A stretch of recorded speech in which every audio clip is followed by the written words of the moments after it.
दोस्तों, 2 अगस्त 2021 के दिन हमारे देश के प्रधानमंत्री श्री नरेंद्र मोदी द्वारा एक नया पेमेंट सिस्टम लॉन्च किया गया जिसका नाम है ई रूपी।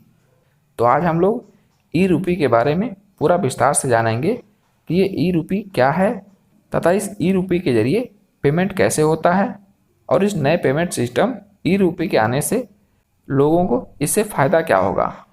तो चलिए वीडियो को स्टार्ट करते हैं और ई रूपी के बारे में पूरा विस्तार से जान लेते हैं।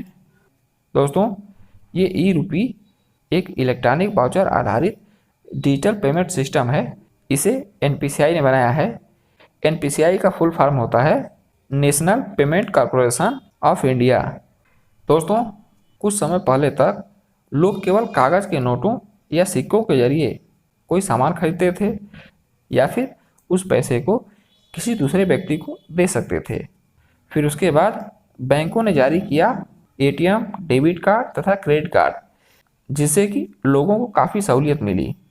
और फिर आया डिजिटल पेमेंट सिस्टम जैसे कि पेटीएम, गूगल पे, फ़ोन पे तथा भीम यूपीआई, जो कि एक डिजिटल पेमेंट सिस्टम था जिसके जरिए लोग मोबाइल से ही पेमेंट कर लेते थे। ये सभी एप्लीकेशन लगभग एक ही जैसे काम करते थे। इनसे हम किसी भी तरह का पेमेंट कर सकते थे और कुछ भी खरीद सकते थे, किसी को भी पैसे दे सकते थे। और इन एप्लीकेशन को चलाने के लिए इंटरनेट की ज़रूरत पड़ती थी तथा इन एप्लीकेशन में हमें अपने बैंक अकाउंट को भी जोड़ना पड़ता था, तभी ये एप्लीकेशन सही प्रकार से काम करती थी।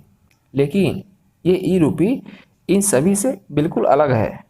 ई रूपी एक डिजिटल वाउचर है जिसमें एक फिक्स रकम तय की जाती है, जिसे किसी खास योजना के तहत किसी व्यक्ति को जारी किया जाता है, जो कि क्यूआर कोड और एसएमएस के रूप में होता है। इससे आप वही चीज़ खरीद सकते हैं जिसके लिए उसे जारी किया गया है। जैसे कि मान लीजिए सरकार ने आपको खाद तथा बीज खरीदने के लिए 2000 रुपये का ई वाउचर जारी किया है, जो कि आपके मोबाइल पर क्यूआर कोड या एसएमएस के रूप में आएगा। तब आप उस ई रूपी वाउचर से केवल खाद या बीज खरीद पाएंगे। उस वाउचर से आप कोई और सामान नहीं खरीद सकते हैं, क्योंकि दूसरी दुकान पे वह वाउचर काम नहीं करेगा। जबकि पहले ऐसा नहीं था। यदि सरकार हमें 2000 रुपया खाद या बीज खरीदने के लिए हमारे बैंक खाते में देती थी, तब हम उस पैसों से खाद या बीज के अलावा और भी बहुत कुछ खरीद सकते थे तथा उन रुपयों को हम किसी और को भी दे सकते थे, जिससे कि फ्रॉड होने का ज़्यादा चांस रहता था। लेकिन ई रूपी वाउचर में ऐसा नहीं है। ई रूपी वाउचर जिसके पास भेजा गया है, केवल वही व्यक्ति उस ई रूपी का प्रयोग कर सकता है और उस ई रूपी का प्रयोग उसी सामान को खरीदने में कर सकता है जिसके लिए ई रूपी जारी किया गया है। ई रूपी वाउचर का यूज करने के लिए बैंक अकाउंट की भी ज़रूरत नहीं पड़ती। ये ई रूपी वाउचर कैशलेस और कॉन्टैक्टलेस डिजिटल पेमेंट माध्यम है। ये ई रूपी वाउचर सीधे लाभार्थी के मोबाइल पर ही भेजा जाएगा, जो कि क्यूआर कोड या एसएमएस स्ट्रिंग पर आधारित ई वाउचर है। भुगतान के लिए कार्ड या डिजिटल पेमेंट की ज़रूरत नहीं पड़ेगी। इस ई वाउचर की एक निश्चित अवधि होगी, यानी इसकी वैलिडिटी होती है। वैलिडिटी के अंदर ही ई वाउचर का प्रयोग करना पड़ता है। यदि आप ई रूपी का प्रयोग वैलिडिटी के अंदर नहीं करेंगे तो वो ई रूपी एक्सपायर हो जाएगा। उसके बाद वो ई रूपी आपके किसी काम का नहीं रह जाएगा। अब बात समझते हैं कि यदि सरकार हमें ई रूपी वाउचर जारी करती है तो इसका यूज हम कैसे करेंगे।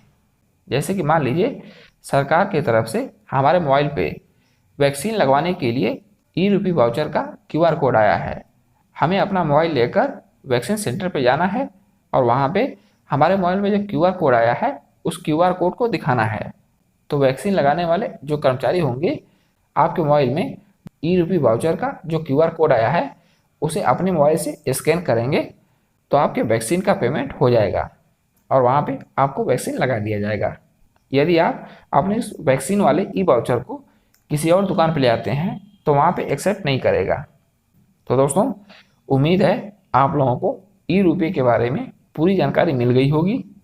ये वीडियो कैसा लगा कमेंट बॉक्स में कमेंट करके ज़रूर बताइएगा। अगर वीडियो पसंद आया हो तो वीडियो को लाइक कर दें। हमारे चैनल पर पहली बार आए हैं तो चैनल को सब्सक्राइब करके बेल आइकन जरूर प्रेस कर दें। तो मिलते हैं इसी प्रकार की एक और टेक्नोलॉजी ज्ञान के साथ। तब तक के लिए खुश रहिए, मुस्कुराते रहिए।